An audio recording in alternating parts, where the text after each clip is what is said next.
Ասվածի հետ կապված մի քանի պարզաբանում տամ նաև հանրության համար ըստ էության այն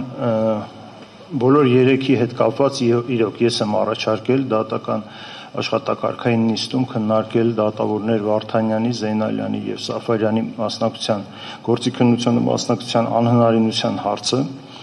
նախ պետք է նշել, որ համանման իրավիճակում չեն գտնվել, եթե հարգելի ներկայացուցիչը պահանջեր նաև պարոն Վարդանյանի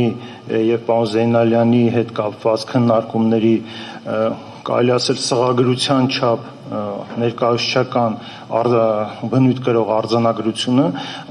այնտեղից կերևար առնվազն թե ինչ մեծ տարբերություններ կան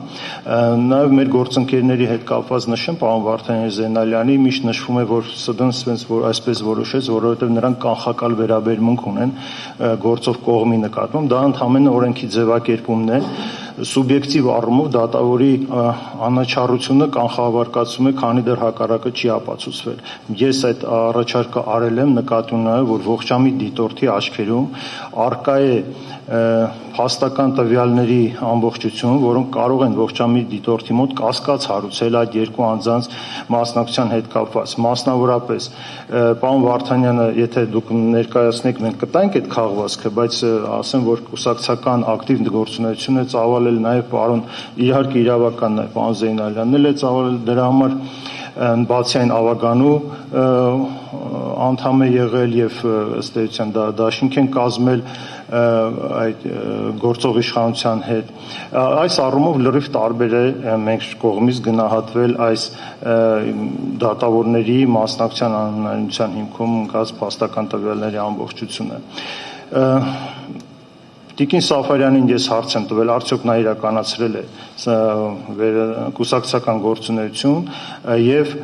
պատասխանը եղել է, որ ոչ ու դրա մասին մենք նաեւ այլ տեղ հավաքել ենք եւ քննարկվել ենք ի տարբերություն իմ նշած մյուս երկուսի, պարոն Զեյնալյանը օրինակ մինչեւ անդամ լինելը ցամ դատավոր ընտրվել է եւ Վարդանյանը եղել են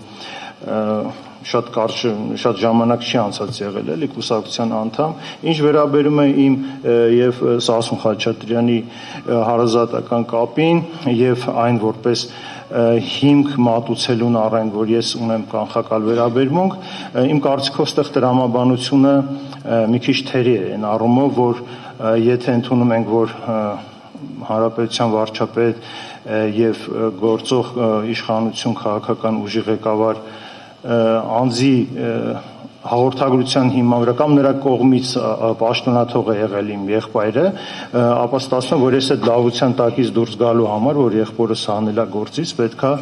այսպես ասած դրական կանխակալ վերաբերմունք ունենամ այդ անձի նկատմամբ, ինձ թվում է դա այստեղ տրամաբանությունը այնքան էլ բան չի